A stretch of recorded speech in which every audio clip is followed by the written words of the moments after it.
ये स्वामी नित्यानंद है जो कि इंडिया से 2019 में भाग गया और इसने अपना ही एक आइलैंड खड़ा कर दिया, अपना ही एक देश खड़ा कर दिया जिसका नाम इसने रखा कैलासा।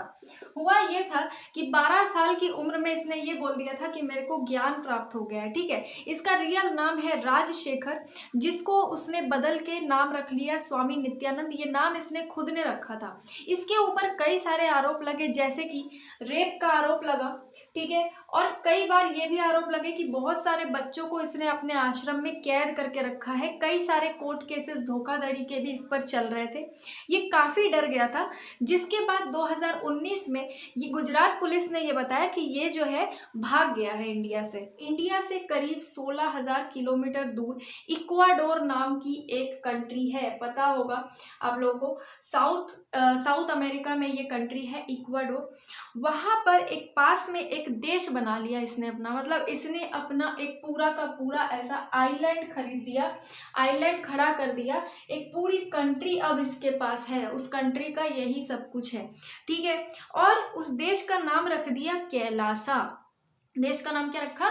कैलासा, ठीक है। और उस देश में इसने ये बोला कि ये जो देश है कैलासा, यही पूरी दुनिया में एकमात्र हिंदू राष्ट्र है।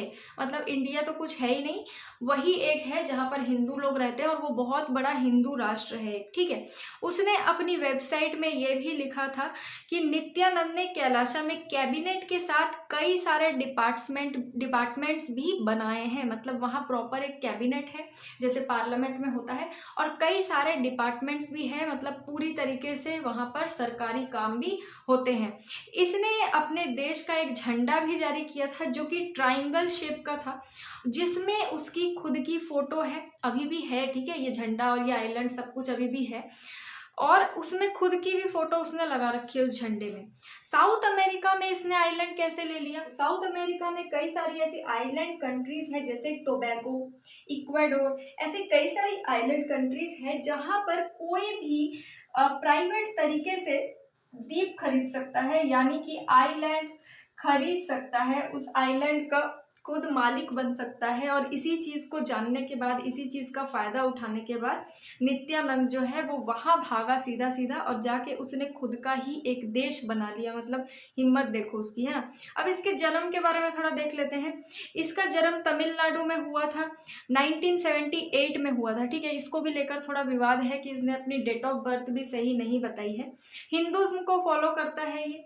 इसका नाम तो मैंने बता ही दिया, नित्यानंद, और ये फाउंडर है नित्यानंद ध्यान पीठम का। और फिलॉसफी कौन सी फॉलो करता है ये?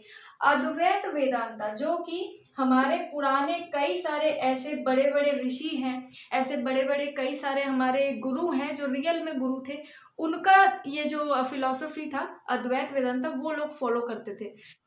2010 में इसकी एक सेक्स सीडी वायरल हुई थी, जिसमें एक साउथ की बहुत ही फेमस एक्ट्रेस भी इसके साथ देखी गई थी। गलत हालत में पकड़े गए थे दोनों उस सेक्स सीडी में, जिसके बाद इसके ऊपर एफआईआर हुआ। मतलब ये जो बाबा है जो खुद को गुरु बोलता था, इसके ऊपर एफआईआर हुआ, और अरेस्ट के डर से ये हिमाचल की तरफ भाग गया।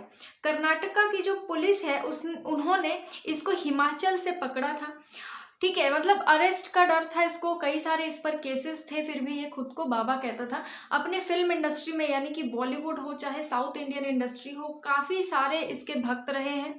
2019 में इसने एक बयान जारी किया था जिसमें इसने ये बोला था कि किसी भी जानवर को ये तमिल सिखा सकता है और संस्कृत भी बुलवा सकता है। मतलब इंसान तो संस्कृत बोल नहीं पा रहा है, अभी ये जानवरों को सिखाने की बात कर रहा था, ठीक है। तमिल और संस्कृत, है ना, ये दोनों भाषा ये जानवरों से बुलवा सकता है, ऐसा इसने दावा किया था।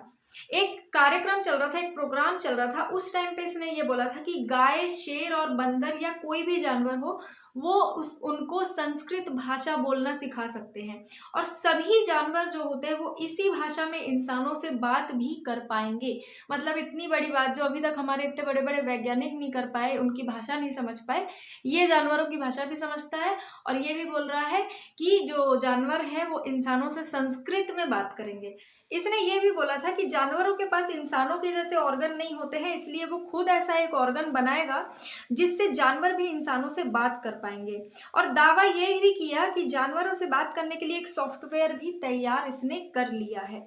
बहुत सारे आरोप थे। इसका खुद का एक वेबसाइट भी है, nityanand.org, जिसको चेक करना है जाके चेक भी कर लेना। इसके हिसाब से 40 से भी ज़्यादा इसके पास आश्रम है। विवादों से बहुत ज़्यादा इसका रिश्ता रहा है। 2019 में तमिलनाडु का एक कपल था, उन्होंने गुजरात हाई कोर्ट में आरोप लगाया था इन पर। गुजरात हाई कोर्ट गए थे वो लोग और इन पर ये आरोप लगाया था कि उनके जो बच्चे हैं उनको अहमदाबाद में नित्यानंद के आश्रम में गलत तरीके से बंद करके रखा गया है।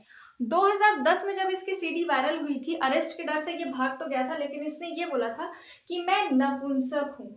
ठीक है, मतलब जो सीडी वायरल हुई है वो गलत है, मैं नपुंसक हूँ, मैंने ऐसा कुछ भी नहीं किया है, मैं सिर्फ शवासन का प्रैक्टिस कर रहा था। और 2012 में भी एक अमेरिकन लेडी ने इन पर आरोप लगाया था कि नित्यानंद ने 5 साल तक उसके साथ गलत काम किया है। मतलब सिर्फ इंडियंस ही नहीं, फॉरेनर्स को भी इसने नहीं छोड़ा है।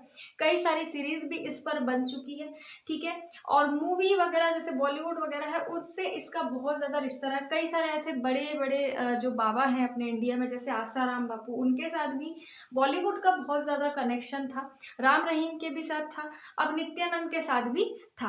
इसने तो एक बार ये भी बोल दिया था कि मैंने सूरज को उगने से 40 मिनट देर कर दिया। मतलब कि सनराइज को मैंने 40 मिनट का डिले दे दिया, 40 मिनट डिले कर दिया मैंने सनराइज। मतलब सूरज जो उगता है ना उसको 40 मिनट लेट कर दिया था इसने, ये बोल रहा था। उसके बाद इसने ये भी बोला मैंने 400 सिद्धियों को डिस्कवर किया है, पैरानॉर्मल एबिलिटीज़ हैं मुझ में, और मैं 60 पावर्स है मुझ में, जिसमें से एक है कुंडलिनी और थर्ड आई अवेकनिंग। ये इसकी पावर्स है, ये खुद ने इसने बताया था। ठीक है, मतलब एक नंबर का फ्रॉड था, सीधी बात है। कई सारे ऐसे बाबा बाद में पकड़े गए जो कि फ्रॉड निकले, जिनके साथ कई बड़े लोगों का कनेक्शन था, पर वो लोग भी समझ नहीं पाए थे कि ये फ्रॉड है। उनमें से आप लोगों को भी सबसे पहला नाम तो आसाराम बापू पता ही होगा, उसके बाद ये नित्यानंद है। खैर ये तो भाग गया है। इसने यूनाइटेड नेशन पर भी अप्रोच किया था, मतलब ये यूनाइटेड नेशन भी गया था जहाँ पर इसने अपने परसिक्यूशन के बारे में बोला था, अब चिंता जताई थी। ठीक है, तो देखो ये मतलब एक सेल्फ स्टाइल गॉडमैन था, मतलब खुद को ये भगवान की तरह मानता था। इसके पास बोला ये था इसने कि मैंने बच्चों को आंखें दी हैं, मतलब जो अंधे बच्चे थे उनको मैंने अपनी थर्ड आई से उनको मैंने देखने की शक्ति दी। कुछ भी बकवास करता था। ठीक है, तो इस तरह के गुरुओं पे अभी भी गली गली में कई सारे ऐसे गुरु हैं जो लोगों को बेवकूफ़ बनाते हैं। तो इस तरीके की चीज़ों पे बिल्कुल विश्वास नहीं करना है, टोने टोटके पे बिल्कुल भी भरोसा नहीं करना है, क्योंकि ऐसा कुछ भी नहीं होता है, सब कुछ साइंटिफिक है। इसीलिए इस तरीके के गुरुओं की बात पे तो आना ही नहीं। कई सारी औरतों के साथ इसने गलत किया, कई सारे बच्चों के साथ इसने ऐसा कुछ किया, तभी तो ये यहाँ से भाग गया ना। अब इसने अपनी बड़ी सी आइलैंड खरीद ली, वहाँ पर खुद का सब कुछ बना लिया, तो इससे ये तो नहीं प्रूफ होता ना कि इसने कुछ किया नहीं है। खैर हम इसको ला नहीं पाए, वो हमारी निजी प्रॉब्लम है, वो हम देख लेंगे। लेकिन आप लोगों को बिल्कुल सावधान रहना है कि इस तरीके के लोगों के चक्कर में बिल्कुल भी नहीं पड़ना है। आई होप आपको ये टॉपिक समझ में आया होगा। आज के लिए इतना ही, थैंक यू।